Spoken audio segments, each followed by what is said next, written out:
18 horas.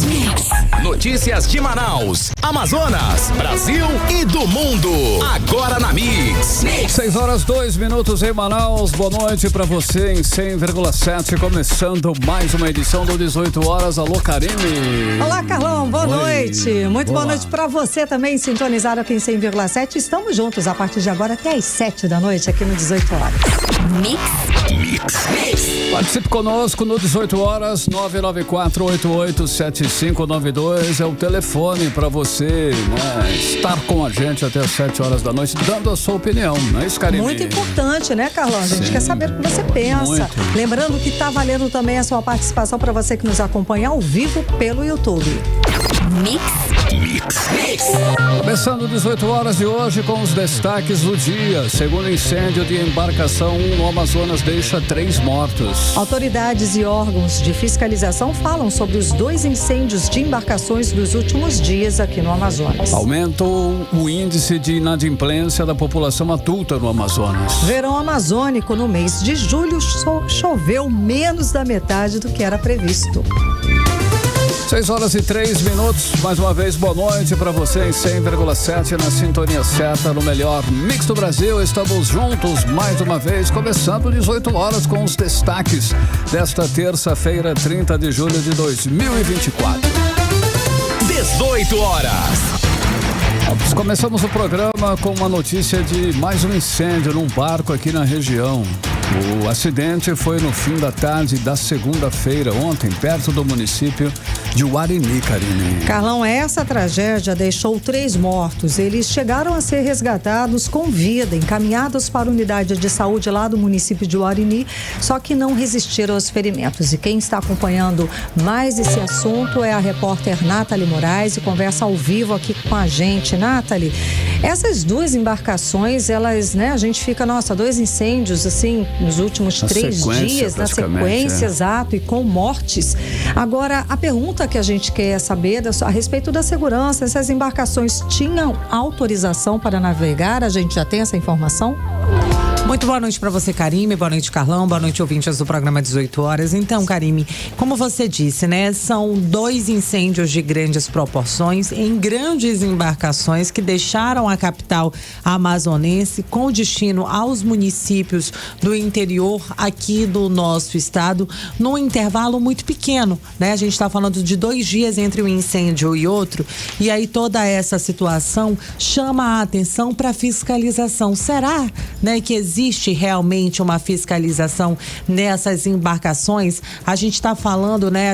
Aqui na nossa região, a gente enfrenta uma situação completamente atípica. Isso porque os nossos rios são as nossas estradas. A gente sabe, existem muitas fiscalizações no trânsito, né? A gente sabe que existem muitas fiscalizações no aeroporto, mas nas nossas embarcações, será que a gente não está precisando rever algumas coisas? E aí, o que aconteceu hoje, né? A Capitania dos Portos acabou, né, reunindo ali a imprensa para prestar esclarecimentos para todo mundo, não só para a imprensa, mas para a sociedade como um todo, porque todo mundo estava querendo saber, cobrando realmente, querendo entender o que foi que aconteceu, que acabou motivando aí esses 2 incêndios. O primeiro incêndio, que foi registrado no último fim de semana, a embarcação pegou fogo, né, pelo menos 40 minutos aqui de Manaus. E aí a Capitania Fluvial da Amazônia Ocidental acabou informando aí que essa embarcação não tinha autorização para estar navegando, para fazer aí esse transporte. Estava Você com fala do incêndio no sábado. Exatamente. Certo. Né? E aí, assim, a gente conversou com o capitão dos portos, o André Carvalhães, e aí ele esclareceu que o barco não tinha despacho e que a documentação que eles tinham era de uma inspeção feita para atestar que a embarcação tinha equipamentos e dispositivos de segurança, mas eles não estavam ali habilitados para fazer o transporte desses passageiros. Já a embarcação, né, que pegou fogo na tarde de ontem, ela tinha essas autorizações, mas também apresentava algumas irregularidades. Vamos conferir aí o que disse o André Carvalhães, ele que é capitão dos portos da Marinha Ocidental.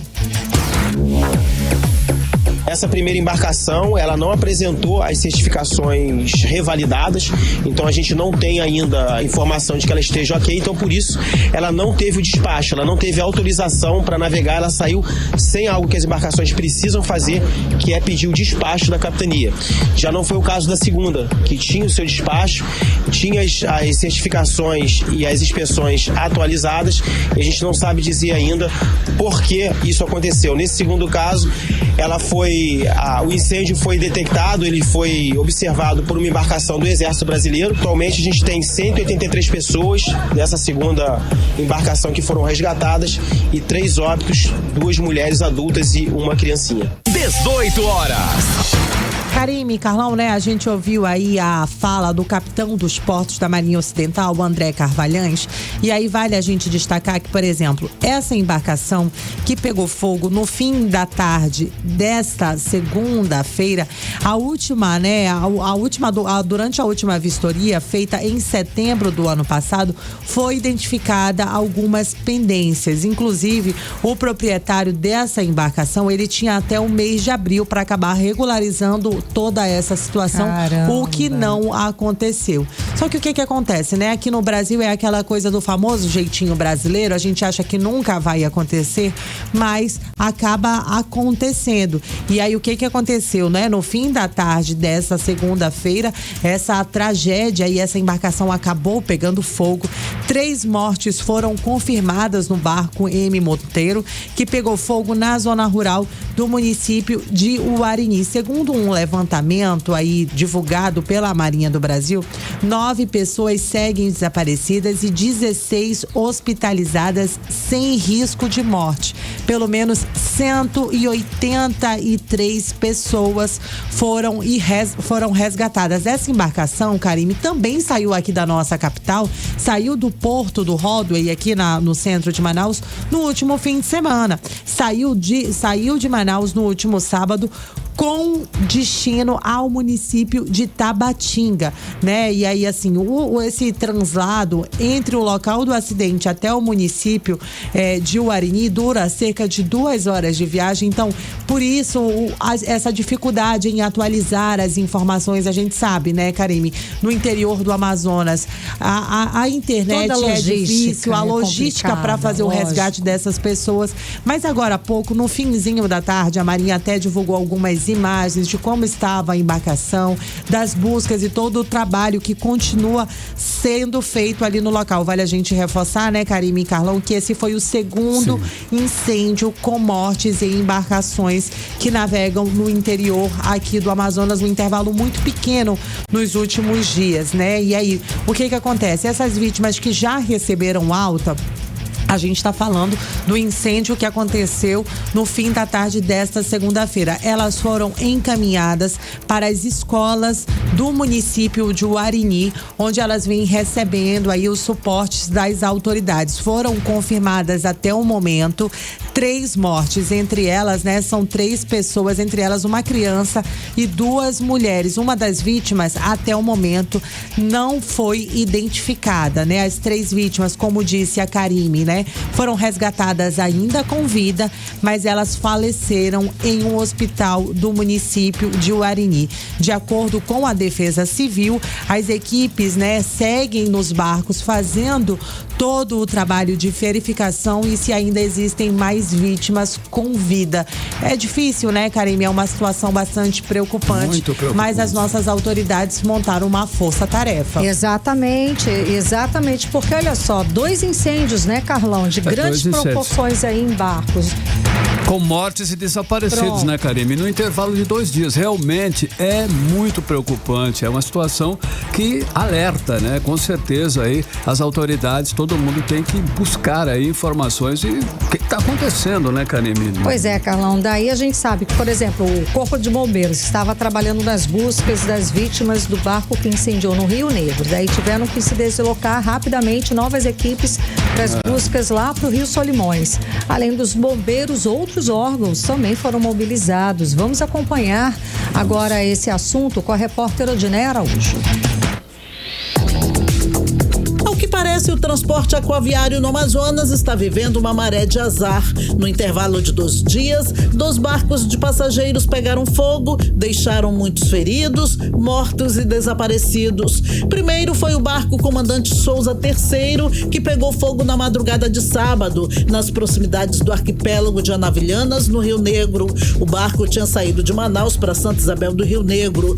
Como o incêndio aconteceu de madrugada, muitas pessoas estavam dormindo. Foram confirmadas 5 mortes e 5 pessoas continuam desaparecidas. Ontem à tarde, o barco M. Monteiro, que saiu de Manaus para Tabatinga, também pegou fogo nas proximidades do município de Uarini, com mais de 160 passageiros a bordo.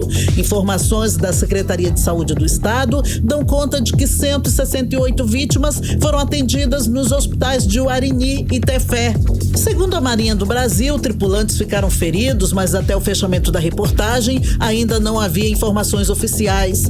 Extraoficialmente, 3 pessoas teriam morrido e 9 pessoas estariam desaparecidas. Hoje, equipes do Corpo de Bombeiros, Defesa Civil e Secretaria de Saúde do Estado chegaram ao município de Uarini para ajudar no atendimento às vítimas do incêndio no barco M. Monteiro, conforme o comandante do Corpo de Bombeiros, Alexandre Gama. Essas equipes vão fazer a regulação dessas vítimas e vão solicitar de Manaus os apoios necessários de forma coordenada, sem que falte qualquer tipo de ação do governo do estado para que a gente possa atender essas pessoas. A Secretaria Adjunta de Assistência de Saúde, Mônica Melo, informou que a SES enviou apoio às unidades de saúde de Uarini e Tefé, para onde as vítimas estão sendo levadas. Nós estamos monitorando o município, os 2 municípios, Tefé e Uarini, especialmente o Uarini, que já recebeu 165 pacientes na unidade hospitalar. Estamos seguindo levando material, medicamento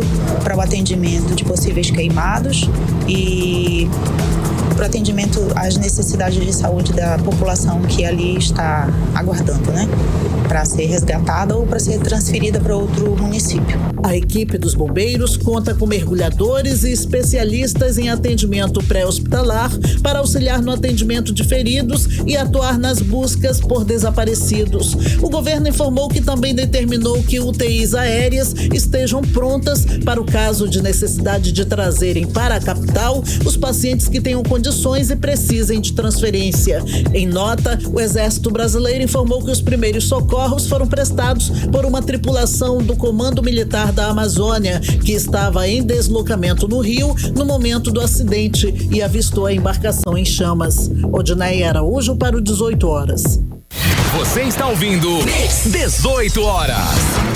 Ou seja, né, a questão aí é que tem que ter fiscalização, né, Carlão? A gente está vendo muito esse tipo de acidente, incêndio nas embarcações, e pelo que a Nathalie falou pra gente aqui no início do programa, as 2 estavam viajando, navegando sem autorização. O que acontece, Karime, é que a situação deve estar complicada há algum tempo, então isso vai com o tempo vai piorando. Chega uma hora que detona tudo, aí já começou então tem que realmente estar atento, né, porque a situação deve estar muito e a gente triste, tem que cobrar os órgãos de fiscalização, né, Nathalie Moraes? Você entrou em contato com o pessoal da ACEPAN, não é? Exatamente, Karime, né? A Agência Reguladora de Serviços Públicos Delegados e Contratados aqui do nosso estado, a ACEPAN, foi cobrada, é claro, né, sobre essa situação dos incêndios. Ela acabou respondendo pra gente através de nota, afirmando que a agência vem fiscalizando regularmente as embarcações no transporte hidroviário e intermunicipal. Eles reforçaram que recomendam que os responsáveis realizem a manutenção sempre de forma preventiva. Lógico. Na nota, Carlão, né, a ACEPAN também afirmou que é essencial que os próprios passageiros verifiquem aí as boas condições, por exemplo, de itens, né, como os salva-vidas, se estão em bom uso. Exatamente. E também se existe ali a devida homologação pelos órgãos competentes. Eles finalizaram a nota colocando à disposição dos passageiros parceiros, um telefone de WhatsApp, que é o 929-2020-1117. Esse é o WhatsApp aí da ACEPAM para qualquer, né, para qualquer reclamação. Mas, Karime, Carlão, vale a gente reforçar e realmente fazer aquelas anotações, porque por que a Marinha e a Capitania do Brasil não fazem aquelas mesmas fiscalizações que fazem no período de Parintins, quando se as intensifica? Blitz, né, Porque os nossos rios são as nossas estradas. Quem sabe agora, depois desses dois incidentes... Infelizmente, agora tem que acender um alerta vermelho para que essas fiscalizações sejam intensificadas. Não tem por onde fugir, não é? Como é que essas embarcações estavam navegando livremente, feliz da vida, sem autorização? Irregulares. Tá erradíssimo, gente. Tá aí, tivemos mortos. Tá aí a ouvidoria do, né, WhatsApp. Ouvidoria do WhatsApp. DDD 92-2020-1117. 2020-1117, 92. É isso aí. Muito obrigada, Nathalie Moraes, pelas informações. Valeu, Nathalie. Boa noite. Boa noite. 6h17, você no melhor mix do Brasil. 18 horas. Olha, hoje de manhã foi deflagrada a Operação Signare do Ministério Público do Amazonas em conjunto com o Grupo de Atuação Especial de Combate ao Crime Organizado. Exatamente, Carlão. O repórter André Meirelles acompanhou essa operação e traz os detalhes pra gente. Boa noite, André. Então, a gente sabe quantos mandados foram cumpridos nessa operação? Boa noite. Muito boa noite, Karime. Boa noite, Carlão. Boa noite a você que nos acompanha aqui ao vivo na 100.7. Olha, Karime, ao todo foram cumpridos 21 mandados judiciais, sendo que 6 são de busca pessoal e 15 de busca domiciliar, né? Ou seja, foi feito na residência aqui em Manaus e também em Manacapuru, aqui na região metropolitana.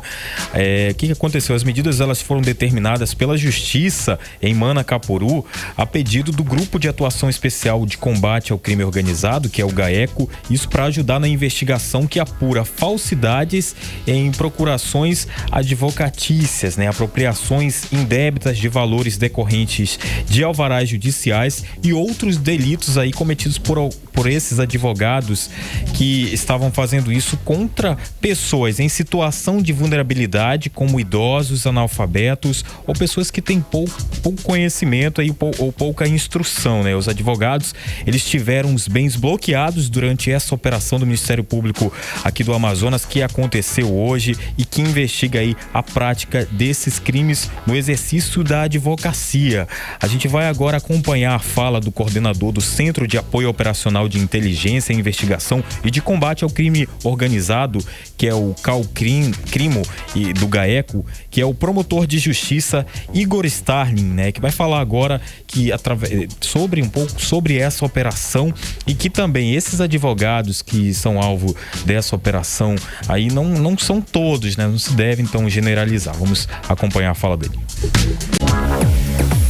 Importante ressaltar que antes do desencadear essa operação foram realizadas algumas reuniões com a participação da OAB, por intermédio de seu presidente, o Tribunal de Justiça também, por intermédio de sua presidente, e com o Ministério Público, CAUCRIM, Procurador-Geral, o que relataram diversas ocorrências de fatos dessa natureza, causando extremo prejuízo à aplicação da justiça, ao Poder Judiciário e à sociedade local. 9 advogados acompanharam toda a ação do Ministério Público para demonstrar justamente e garantir os direitos daqueles ali envolvidos. Então, anteriormente, a gente teve esse cuidado, dialogamos com as demais instituições, dialogamos com a própria OAB e, ciente dessa situação, foi mesmo convidada para participar e acompanhar, e bem como será encaminhada para elas para análise das questões éticas e profissionais das condutas aqui apuradas, para demonstrar que não se confunde a atuação desviada de alguns profissionais com a grande maioria, ou quase total, dos advogados. Porque até mesmo vários advogados vieram nos procurar reclamando de tal situação,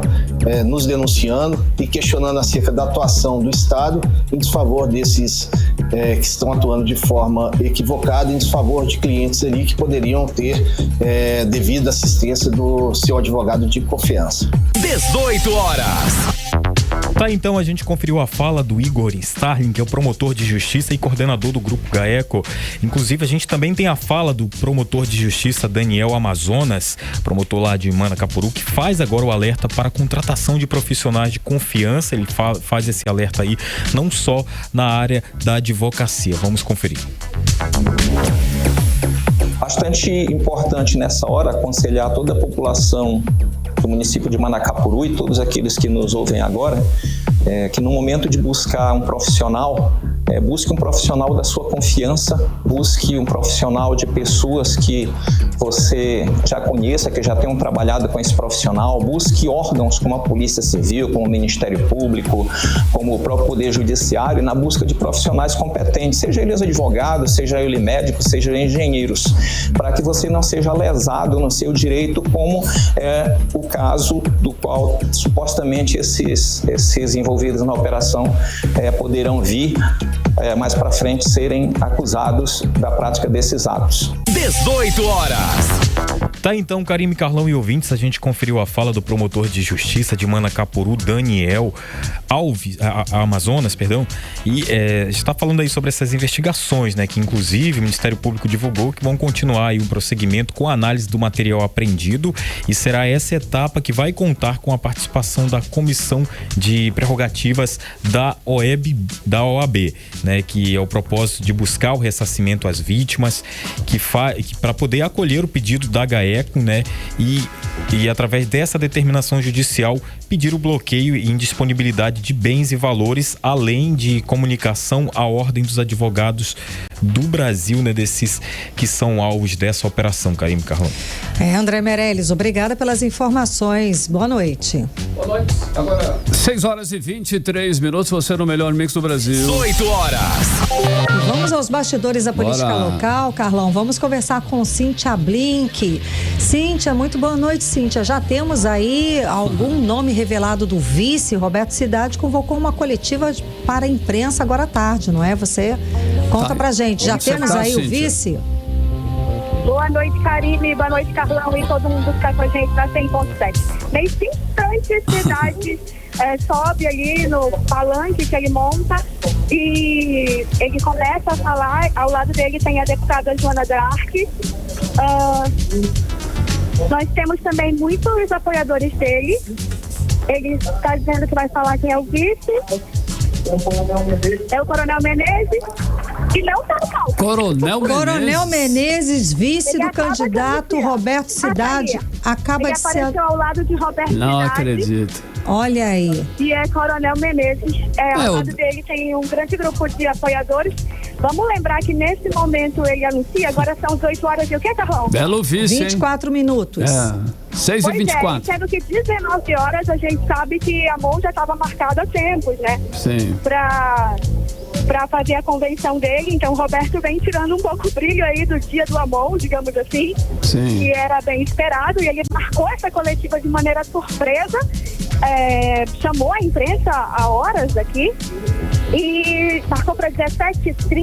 Ele fala agora, né, quase uma hora depois. Ele agora está discursando.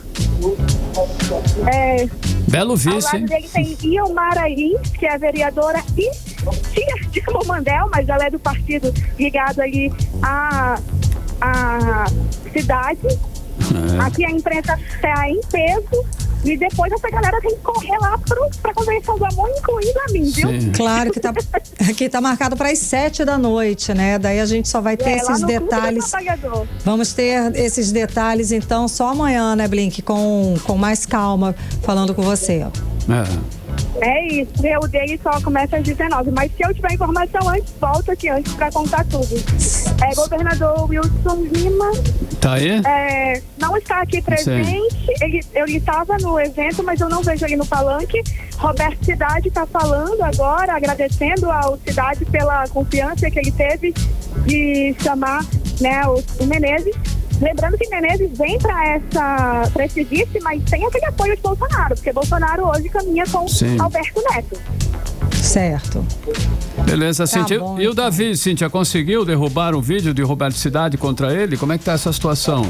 É verdade. Teve isso sim. Ele teve essa vitória hoje na Justiça Eleitoral. Claro que ainda dá tempo do Cidade, aliás, reverter essa história, mas nesse momento ele tem 48 horas para tirar o vídeo do ar. Esse vídeo, ele faz uma ironia, né? Fala que Davi fez uma nova obra que foi colocar um rio no centro, mas porque o centro estava alagado.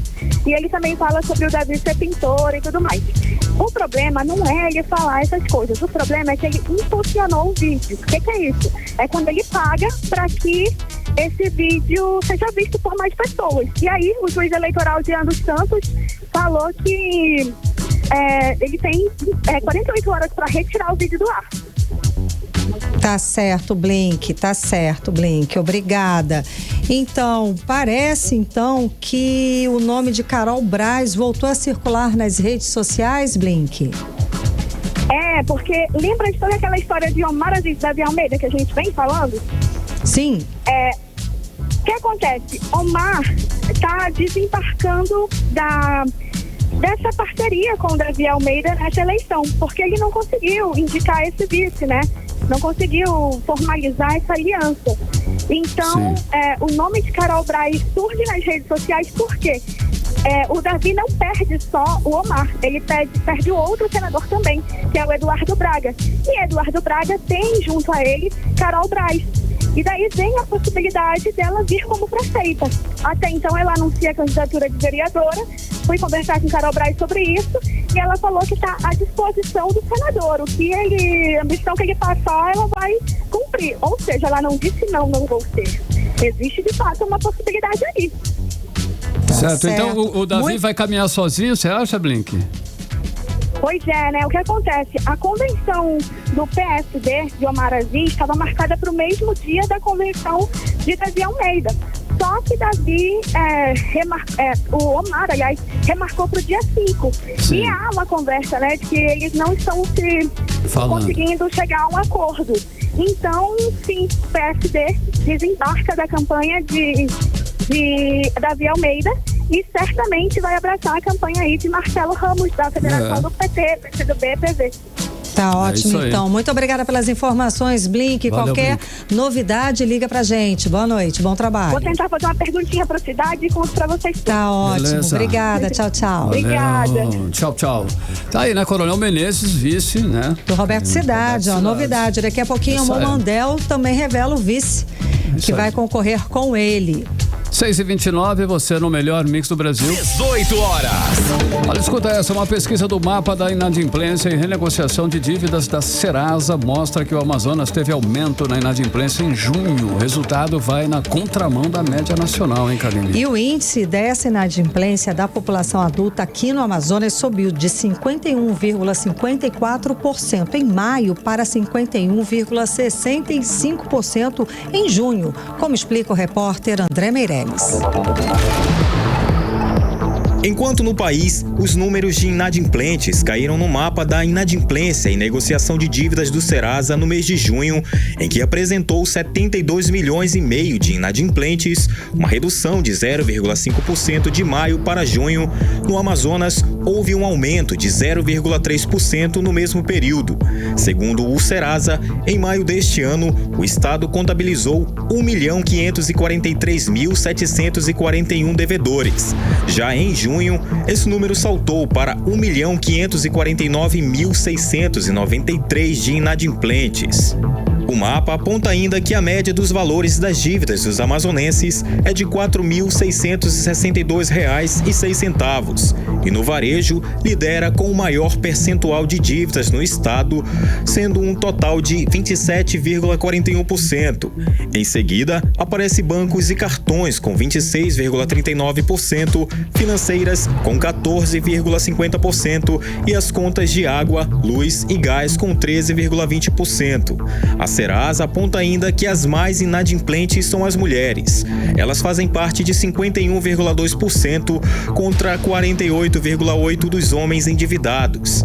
A economista Michele Aracati explica que as consequências da inadimplência são muitas, mas a principal delas é a negativação do nome e o consumidor precisa se concentrar principalmente no planejamento e na organização.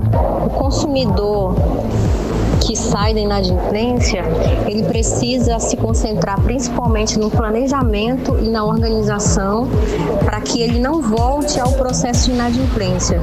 É importante, principalmente, que ele registre as entradas e as saídas, ou seja, tudo que ele ganha e tudo que ele gasta, para que assim ele possa evitar novamente entrar no processo de endividamento.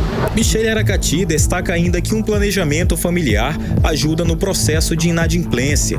Uma outra dica é justamente buscar junto à família uma coerência, também ajuda para que todos possam contribuir para que a família, né, possa, a partir de um planejamento de uma organização, nunca mais entrar no processo de endividamento. Então, quando você envolve a família, quando você envolve os filhos, essa dinâmica também fica mais coerente. E também uma oportunidade de você praticar a educação financeira. Em junho, o Amazonas foi o 5º estado com o maior índice de inadimplentes e teve 62.447 negociações de dívidas no ano, de acordo com o Serasa, que oferece mais de 9 milhões de oportunidades de acordo no estado. André Meirelles para o 18 Horas. Você está ouvindo 18 Horas. Chegam 6h32. Daqui a pouco você confere aqui no 18 Horas que o PT atropela o posicionamento oficial do governo brasileiro e reconhece a vitória contestada de Maduro na Venezuela. O nosso assunto em instantes. 18 Horas. Agora tempo e temperatura com Karime Leão. A temperatura para amanhã, quarta-feira. Com você, Karime. Previsão do tempo. E o calor segue, viu, Carlão? Sim. Segundo informações do Climatempo, não há previsão de chuva, viu? Sol com algumas nuvens durante o dia. A mínima prevista é de 25 graus e a máxima pode chegar a 36 graus. A umidade relativa do ar fica entre 40% e 77%. Mix. Bom, o calorão, né, Karime, como você falou, ele não vai realmente dar trégua. O chamado verão amazônico já começou e vai até o mês de novembro, direto. E é o que tudo indica, as temperaturas prometem ficar acima da média esse ano por causa aí do fenômeno El Niño ainda, hein, Karime? Carlão, por exemplo, tá muito quente, gente. Sim. Olha só vou dar um exemplo. Exagerado, aqui. Né? As chuvas que estavam marcadas, né, previstas para cair aqui em Manaus no mês de julho, seguem abaixo do esperado. Choveu menos da metade do que era previsto para esse mês de julho, imagina. A repórter Nathalie Moraes tem mais informações a respeito desse calor absurdo que tem feito aqui em Manaus. Volta a conversar ao vivo aqui com a gente. Boa noite, Nathalie. Então, essa sensação térmica, né? Não é só sensação, não, é calorão mesmo, insuportável. Vai continuar, menina? Conta mais pra gente. Karime, hoje eu cheguei aqui na rádio passando mal de calor, na moleira, né? Como diria a minha afinada vozinha, viu? Porque tá difícil conviver com tanto calor. E a expectativa aí, né, os prognósticos climáticos é que o ano de 2024 fique entre os anos mais quentes já registrados na história do mundo todo. Essa não é uma situação isolada aqui da nossa região, não. Mas o que acontece? As chuvas, como disse a Karime, estão mal distribuídas. E aí aqui em Manaus não é diferente. E tudo isso, é claro, acaba afetando nesse calorão, nessas altas temperaturas, né, que a gente vem registrando. Mesmo sem os dados oficiais, né, assim, já oficializados ali por todos os especialistas, né, que monitoram dos órgãos competentes, né? Os cientistas já confirmaram que o ano de 2023 foi aí um dos anos mais quentes da história da Terra. Só que o problema é que agora em 2024 as temperaturas estão mais elevadas, ou seja, a gente vai ser recorde por cima de recorde. Você havia me dito que eles disseram que está 5 graus mais quente do que o ano passado. Exatamente, Karime. Olha só, o que acontece? Durante o verão amazônico, que é esse período, né? Curiosamente, as pessoas acabam... Porque aqui em Manaus a gente só tem 2 estações, eu costumo dizer, né? Que é quente e mais quente. A gente que agora o inverno é com chuva, a gente sabe que é mais pro fim do ano, e o restante do ano é verão com chuva e verão sem chuva, digamos assim. Mas esse período mais quente, né? Que costuma ser, que vai ali até mais ou menos o mês de novembro, a gente sabe que os períodos de calor mais intensos são os meses de agosto e setembro. Só que esse ano, como tudo vem se antecipando, a gente vem registrando aí temperaturas que têm ficado pelo menos 5 graus acima do esperado. Por exemplo, em anos anteriores, como no ano passado, nessa época do ano, as temperaturas estavam ali na marca entre 31 e 33 graus no máximo. Já agora, em 2024, a gente tem ultrapassado facilmente, Karime, a marca aí dos 37, 38 graus. Inclusive, você acabou de falar aí que a previsão do tempo para essa quarta-feira é chegar aí à marca dos 36 graus. Ou seja, a gente tem ultrapassado toda essa situação aí, facinho. E aí, o que acontece? Vem ainda a temperatura do nosso corpo, que varia ali de 5 a 7 graus. Ou seja, a gente vem experimentando aí nos últimos dias, com a temperatura do nosso corpo, uma sensação térmica de 42 graus facilmente, né? E aí, tudo isso acontece porque as chuvas, né, principalmente nas zonas mais altas de pressão atmosférica, elas seguem abaixo da normalidade, o que acabar propiciando aí essas ondas de calor. E segundo o Instituto Nacional de Meteorologia, elas são caracterizadas aí por esse aumento de temperatura em média de pelo menos 5 graus, e a gente já vem sentindo isso agora no mês de julho aqui na nossa capital. Como disse a Karime, né, eram previstos chover mais de 120 milímetros aqui em Manaus durante esse mês de julho. Choveu 60, Karime. Então, assim, é uma situação realmente que vem preocupando, e a gente vai continuar sofrendo com esse calorão. E aí a gente conversou com o meteorologista do Instituto Nacional de Meteorologia, o Sidney Abreu. Vamos conferir aí o que disse o Sidney. As altas temperaturas em Manaus no mês de julho têm ocorrido devido à alta pressão que está sendo exercida sobre o país como um todo. Para se ter uma ideia, Manaus no mês de julho choveu 61 milímetros, quando era previsto, de acordo com a média climatológica, uma chuva esperada em torno de 120 milímetros. Ou seja, choveu praticamente aí 50% da média.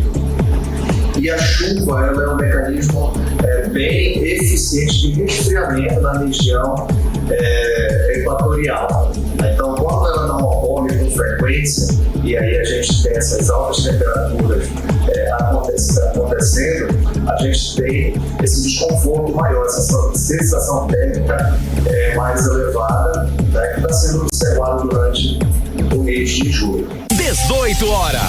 Karime, Carlão, ouvintes do programa 18 horas, a gente ouviu aí a fala do meteorologista Sidney Abreu, explicando pra gente por que a gente acaba sentindo aí esse calorão de forma um pouco mais acentuada. Mas assim, Karime, como ele disse, as chuvas vão seguir abaixo da média e a gente deve amargar essa sensação térmica aí até o mês de novembro. E aí, com isso, é preciso reforçar alguns cuidados, né? Reforçar a hidratação, beber muita água, claro, usar filtro solar, porque a gente sabe que o nosso sol não perdoa, né? Sim. E independentemente do horário, de onde quer que você esteja. Não tem mais aquele sol bom, não existe isso. Qualquer hora você tem, não existe aquele sol de criança que antigamente colocava bebê de 7 às 9, não né? existe. Não existe mais, isso depois das 4 da tarde. Ozônio, a gente sabe que qualquer horário é que parece que é sol de meio-dia e você tá... Protetor solar sempre para todo mundo, Exatamente, Karime. A gente vai seguir acompanhando essa situação do calorão e atualizando os nossos ouvintes, porque não tá fácil conviver com tanto calor. Karime e Carlão, boa noite. Obrigada pelas informações. Boa noite, Nathalie Moraes. Boa noite. 6h40, você era o melhor mix do Brasil. 18 horas.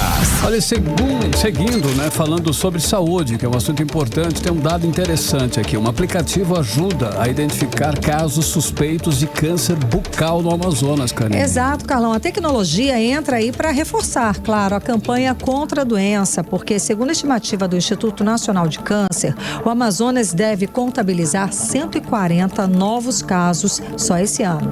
Vamos aos detalhes com a Janeira Araújo. O câncer de boca é um dos tipos mais comuns na região da cabeça e pescoço aqui no Amazonas. Esse mês de julho é dedicado à conscientização sobre esse tipo de câncer, responsável pelo adoecimento de cerca de 140 novas pessoas no estado em 2024, segundo estimativas do INCA, o Instituto Nacional do Câncer. É o Julho Verde que também alerta sobre os principais sintomas do câncer de boca, conforme Perla Assayag, gerente do Serviço de Odontologia da Fundação SECOM. Qualquer sinal de um nódulo, um caroço, uma mancha, seja ela vermelha, seja ela branca, esbranquiçada, uma ferida que não cicatriza por volta de uma semana, 10 dias, que ele procure um profissional de preferência o cirurgião dentista. Nós, dentistas, nós sabemos, nós conhecemos toda essa cavidade oral e nós sabemos da sua normalidade, das características de normalidade dessa cavidade oral. Então, eu sempre oriento que nesses primeiros sinais, que eles procurem um serviço de saúde, procurem as UBS, tem as faculdades, os postos de saúde, e o dentista que estiver lá atuando, ele vai saber orientar, biopsiar, no caso, essas lesões, e caso não seja uma lesão pré-cancerígena, existem os cuidados também próprios para ela. O fumo, o alcoolismo e a exposição ao sol sem proteção aumentam os riscos de desenvolver câncer de boca. Para ajudar no diagnóstico precoce da doença, um aplicativo chamado Telestomatologia está sendo usado no Amazonas. O aplicativo já ajudou a identificar 37 casos suspeitos de câncer bucal no estado, de dezembro de 2023 a junho de 2024. A tecnologia faz parte do projeto de telesaúde do governo federal. Aqui no Amazonas, a ferramenta está sendo usada desde dezembro do ano passado em 6 municípios do estado, de acordo com Cleine Picanso, coordenadora de saúde bucal da Secretaria de Saúde do Amazonas. Hoje melhoramos muito o trabalho dos nossos dentistas e potencializamos o diagnóstico precoce dos pacientes, sendo dado a eles um suporte com eficácia e resultados positivos, aumentando a sobrevida devido à agilidade que nós temos com a utilização do teleaplicativo, tendo assim tratamento precoce e maiores chances de cura para os nossos pacientes, principalmente os dos municípios mais distantes. Desenvolvido pela Universidade Federal da Paraíba em parceria com o Ministério da Saúde, o aplicativo já está sendo usado além de Manaus em Manicoré, Coari, Lábrea, Fonte Boa e Urucará. Odinei Araújo para o 18 horas. Você está ouvindo 18 horas. Legal, agora são 6 horas e 43 minutos e você está no melhor Mix do Brasil. E eu gostaria que você participasse conosco aqui do programa, hein? O nosso WhatsApp é o 994887592. Faça como quem, Karime Leão, que participou? Olha, Carlão, foi o Wiltermar Coutinho. Ele mandou uma mensagem aqui no WhatsApp. Ele dá boa noite, Karime, Carlão. Boa noite, Wiltermar. Boa. Bom, ele diz o seguinte: tenho habilitação de arraiz amador e possuo uma equipe pequena, uma pequena embarcação. Possuem uma pequena embarcação com todas as documentações em dia e a fiscalização é constante. Sim. Verificam a documentação, o item de segurança das embarcações, da embarcação que ele tem, no caso. Sim. E às vezes fazem até teste de bafômetro. Olha que legal. Porque a capitania Pois é, porque ele explica. A capitania dos portos não aplica esse mesmo efetivo das embarcações pequenas para as grandes. Sim. Então é o que está faltando aí, tem razão. Sem falar que a fiscalização é constante na bacia do Tarumã. Pau que bate em Chico, bate em Francisco. Boa, porque a embarcação pequena dele, olha aí, tem que estar com tudo em dia, item de segurança e até teste de bafômetro eles são submetidos, mas é uma embarcação pequena. Tá aí a queixa do Iltemar Coutinho. Valeu pela participação. Boa noite. Participe também, 994887592. Mix. Olha só, segue toda a repercussão por causa das eleições na Venezuela que reelegeu Maduro para o 3º mandato. O país está debaixo de protestos da população contra o resultado. As manifestações que tomaram as ruas de diversas cidades da Venezuela estão a todo vapor. Segundo ONGs que atuam no país, 4 pessoas morreram e outras 44 ficaram feridas durante esse confronto aí, Karime. Tá pegando fogo lá, Carlão. Enquanto isso, a maioria dos representantes mundiais, entre eles o Brasil, Estados Unidos, países da Europa e os vizinhos aqui da América Latina, como a Argentina, cobram transparência nas eleições, monitoram toda a situação para aí poder anunciar algum tipo de posicionamento. Biden, inclusive, conversou hoje à tarde com o presidente Lula, justamente para falar sobre esse assunto, alinhar essa questão sobre a Venezuela. Para falar mais sobre esse assunto, vamos chamar o nosso correspondente de Brasília, jornalista Carlos Eduardo Matos. Cadu, bom te ver, Cadu. Boa noite, Cadu. Então, vamos lá. No meio de todo esse contexto que a gente falou aqui, da situação pegando fogo, o PT achou por bem, achou que seria um excelente momento para reconhecer a reeleição de Nicolás Maduro. Cadu, e aí, pode isso, Arnaldo? Apesar do governo brasileiro, do presidente do país, não ter se pronunciado a respeito. PT sendo PT. E aí? É o chamado fogo amigo, né, Karime? A oposição agradece, né? Claro. Esse descontrole total. Boa noite pra você, minha querida. Boa noite, Carlão. Boa noite, ouvintes do 18 Horas. Karime, o presidente Lula, claramente ele tenta fazer palanque da crise política na Venezuela, mas as coisas estão fugindo do controle. Pelo menos a gente está vendo isso, com esse desencontro de narrativas vindas daqui do Brasil. Primeiro, o governo brasileiro, por meio do Itamaraty, adota uma postura de cautela, diz que é preciso aguardar as tais atas do Conselho Nacional Eleitoral, que é uma espécie de TSE venezuelano, né? Agora tem o PT praticamente endossando as eleições na Venezuela. Fez ali um discursinho de advertência, né, para o Maduro e tal, mas na verdade passou um pano para a eleição, mesmo com essa suspeita enorme de fraude. E também tem o presidente Lula, que hoje à tarde deu uma entrevista dizendo que foi uma eleição normal na Venezuela. Aí eu te pergunto, pode isso, Arnaldo? Aí não dá, que né? isso, porque, gente, a repercussão, as ruas de várias cidades do país, a própria população. E diz que é normal. Que é normal como, gente? Bom, aí sério. Depois que pega a peia, aí reclama, né? Aí fica a gente reclamando, né? Enfim. Da noite pro dia, Karime, as coisas desandaram, né? Por aqui no Brasil. Isso mostra pra nós, de novo, que a nossa política externa, ela segue desalinhada. Então, a TV Centro-América, que foi quem entrevistou o presidente Lula, ainda não divulgou toda a entrevista, mas publicou nas redes sociais alguns trechos. Então, eu trouxe pra gente ouvir e acompanhar um pouquinho, né, o que disse o nosso presidente Lula. Vamos ouvir. O Partido Trabalhador reconheceu, de verdade, a nota do Partido Trabalhador reconhece o povo venezuelano, um elogio ao povo venezuelano pelas eleições pacíficas que houveram.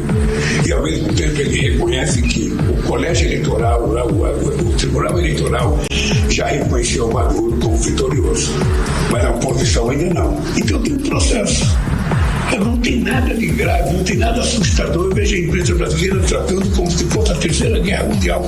Não tem nada de normal. Teve uma eleição, teve uma pessoa que disse que teve 51%, teve outra pessoa que disse que 40 e pouco por cento, sabe? Um concorda, outro não. Entra na justiça, a justiça faz. 18 horas.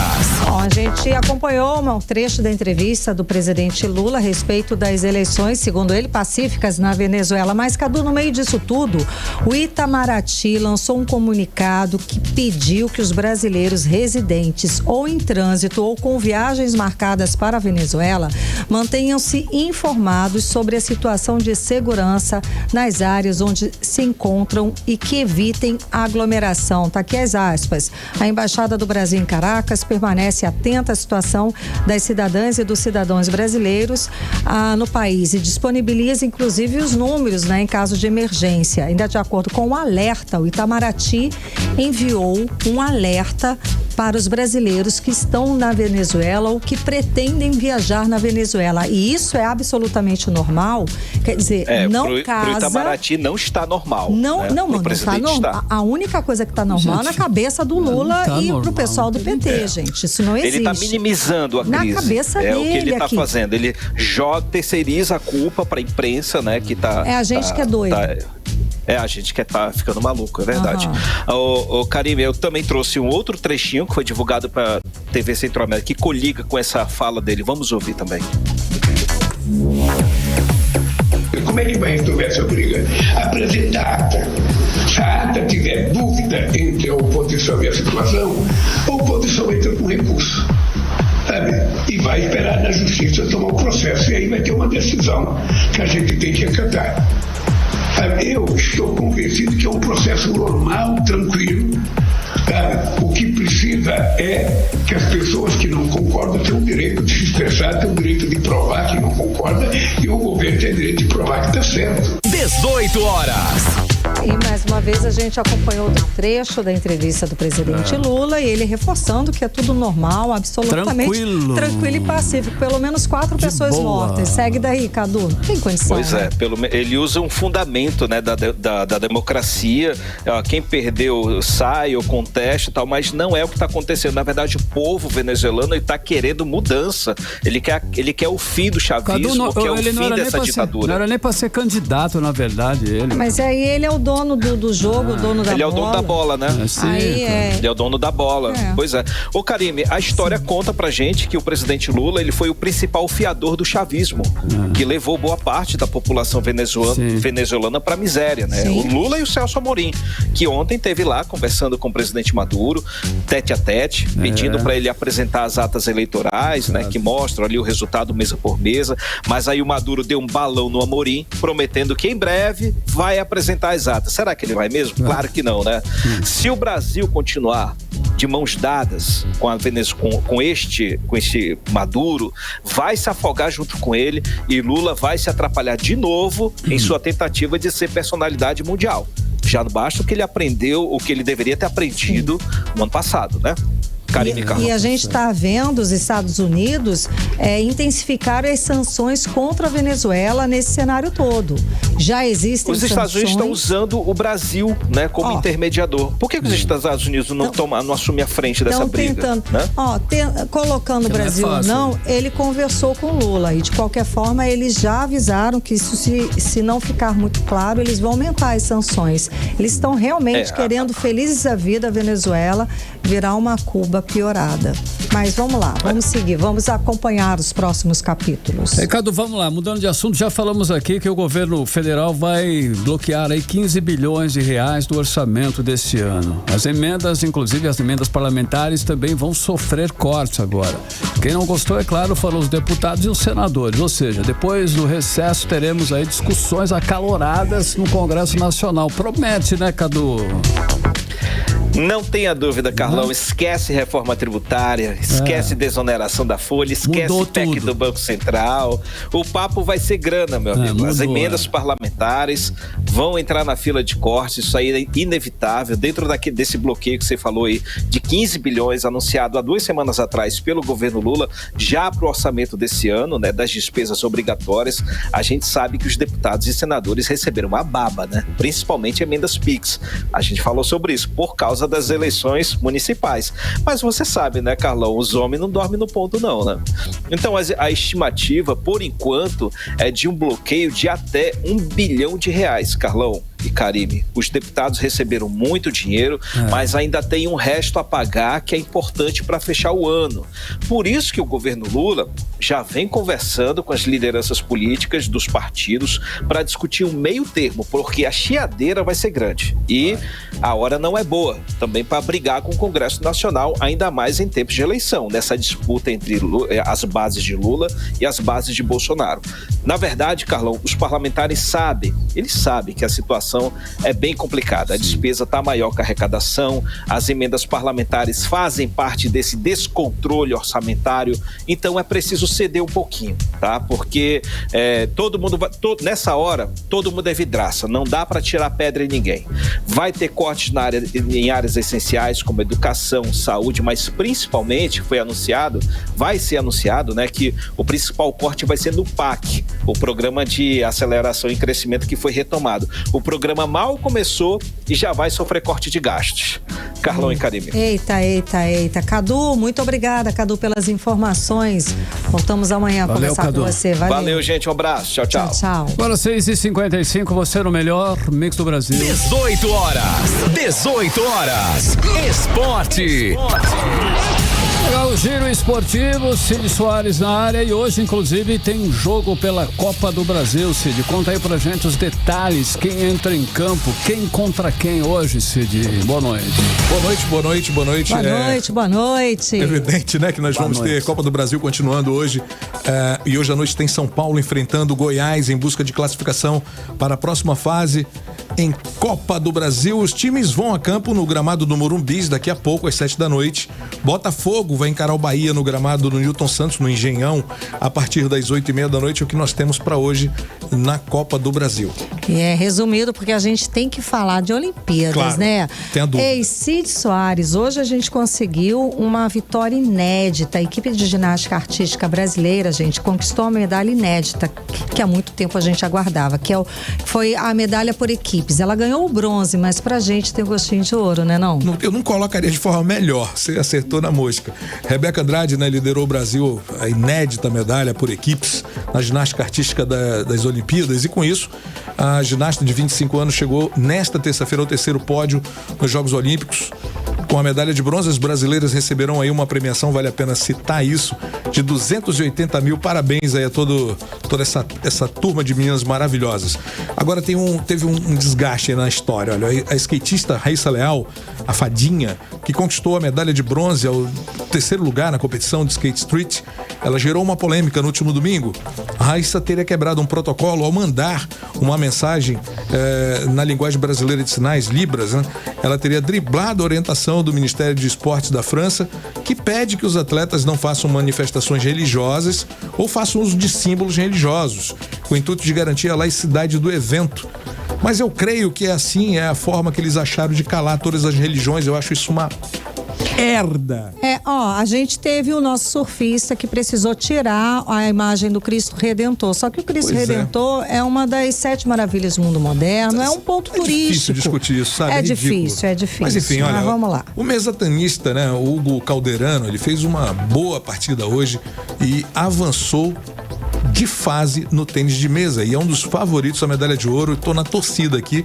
Ele derrotou o espanhol Álvaro Robles e encara o francês Alex Lebrun nas oitavas de final. O judoca brasileiro Guilherme Schmidt estreou hoje vencendo Ed Sherifovski da Macedônia do Norte e avançou a segunda rodada da categoria até 81 quilos. O adversário do Guilherme Schmidt na próxima fase será o italiano Antonio Esposito. E olha, o Brasil segue em busca aí de conquistar a primeira medalha na natação das Olimpíadas e Guilherme Caribé terminou a bateria em quarto lugar, garantiu vaga nas semifinais aí dos 100 metros livres, e a Beatriz Dizot terminou com o 7º tempo geral e está na final da categoria 1.500 metros livre. O peso meio pesado até 80 quilos, Vanderlei Holyfield, ele venceu o haitiano Cedric Belloni do Liepre, né, por decisão unânime 5-0 nesta terça-feira, para avançar às quartas de final no boxe nas Olimpíadas. E Ana Patrícia e Duda não deram chance às espanholas Liliane e Paula na arena da Torre Eiffel nesta terça-feira. A dupla número 1 do mundo atropelou as adversárias em apenas 35 minutos por 2-0, com parciais de 21-12, 21-13. Com esse resultado, as brasileiras já estão classificadas para as oitavas de final nas Olimpíadas de Paris. Que maravilha. Maravilha mesmo. Posso citar o nome das meninas da equipe da ginástica artística? As nossas brasileiras. Então, bronze, né? A equipe Rebeca Andrade, Flávia Saraiva, a Lohane Oliveira, Júlia Soares e Jade Barbosa. Essas, né, foram as meninas, a equipe da ginástica artística e que receberam aí o bronze com gostinho de ouro. Eu vou dividir o coração na mão com a galera agora. O Brasil enfrentou a Alemanha no basquete hoje. Demorei até chegar aqui. Esse resultado aí, E aí? A seleção brasileira sofreu a segunda derrota no torneio de basquete masculino nos Jogos Olímpicos. Depois de um revés aí na estreia com a França, né, vice-campeã olímpica, o Brasil perdeu para a Alemanha, atual campeã mundial, por 86-73 em jogo do grupo B no estádio Pierre Mauroy, hoje, nessa terça-feira. E foi um jogo assim com exagero de erros dos brasileiros que me incomodou muito. Mas a gente perdeu para os melhores. Foi um jogo muito bom.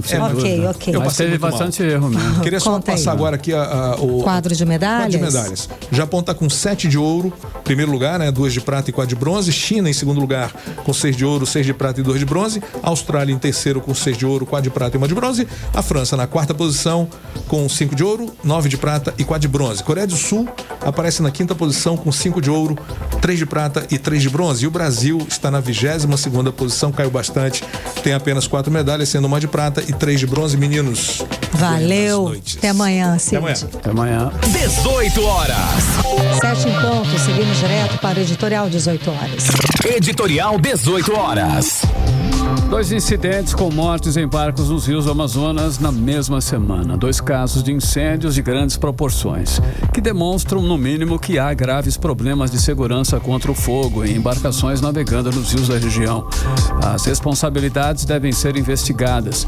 Os responsáveis devem ser identificados e processados de acordo com a lei, para que paguem civil e criminalmente. Milhares de pessoas dependem diariamente do transporte fluvial no Amazonas e na Amazônia e precisam ter seus direitos garantidos pelas autoridades que são pagas para fiscalizar os serviços públicos. É o que a sociedade espera, no mínimo, para fazer uma justiça, né, às famílias dos mortos e também feridos. 18 horas. 7:01, Karine, boa noite. Boa noite, um beijo, até amanhã. Você ouviu 18 horas. As notícias do Brasil e do mundo. De volta amanhã.